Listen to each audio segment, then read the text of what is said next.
Hi there, I'm Allison Van Schie of Alongside Caregiver Consulting. Did you know that the month of November is National Family Caregivers Month?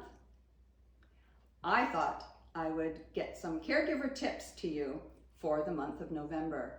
So I asked some of the ladies from one of my support groups to offer their wisdom, share a little bit of their experience, and provide a tip.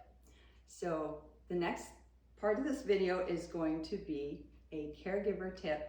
And today's caregiver tip comes from, let's draw it from the tip jar, comes from Anne.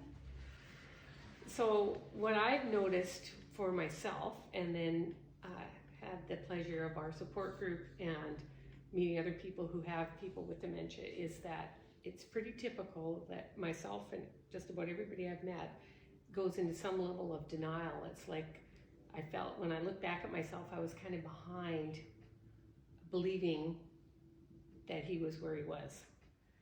And so what ends up happening is a lot of times people are sort of slow getting the ball rolling to get into the system. And it's so important to get your referral from your doctor and get your person assessed. Then you get a case manager and you're in the system. And so even though I thought I was being proactive, I was behind the whole time, really. And so I guess my tip would be to people just coming into this too is, well, do all that, get proactive, do the research. I wasn't just not proactive. Sometimes I was in resistance. You know, I didn't want to go, I didn't want to be in a support group, and I've always been very open. I didn't want to look and read about dementia and Alzheimer's at all. I was just like up to here with it. So I think that's an important piece that someone can help, maybe as support to someone else who's been through it, to get on board. I even had friends tell me one time before Stu was ever diagnosed, you know, maybe you just need to do this for him and make this list for him. And I ended up trying, and I remember I said to them, well, I'm not his mother. You know, so I really observed that in people. We're all kind of slow to get off the mark because it's like, it's hard to believe they're actually where they're at, and to maybe even recognize it if you've never dealt with it before.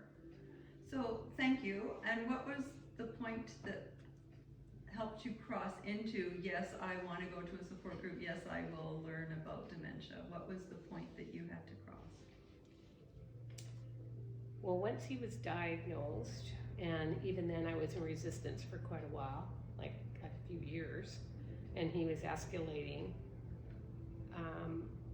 I think it really just happened because we met you and Sue when we were buying those socks at Sue's house.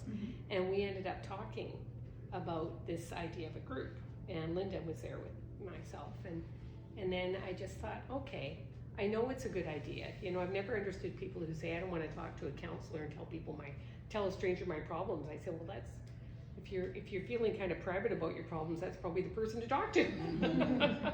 So I've always been receptive to that kind of thing. So I don't know, I think I must have felt ready that I said, okay, let's do this. And definitely it's been hugely helpful to me. My brother keeps saying, you should move on in your life, you don't need to keep doing this support group. And I said, well, what do you know? I said, just because Stu is, you know, somewhere else and not himself anymore, he's not gone, and it's still very present for me. So yeah, and as far as getting agitated and impatient with that person, even though you know they can't help it, it's frustrating.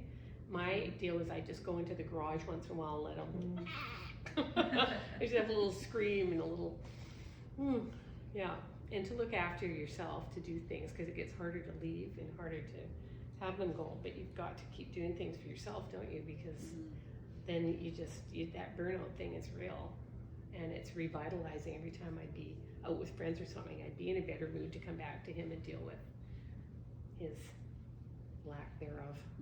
Well, and you don't want to lose who you are. Yeah, it's so insidious too. It just sort of creeps along like that. Thank you. Those were great insights. Thank you, Anne, for sharing your tips to help other caregivers. Anne's primary tip was to be proactive. Anne has seen that it is rather common to experience a level of denial when it comes to accepting that your loved one has dementia. that this denial can delay obtaining supports.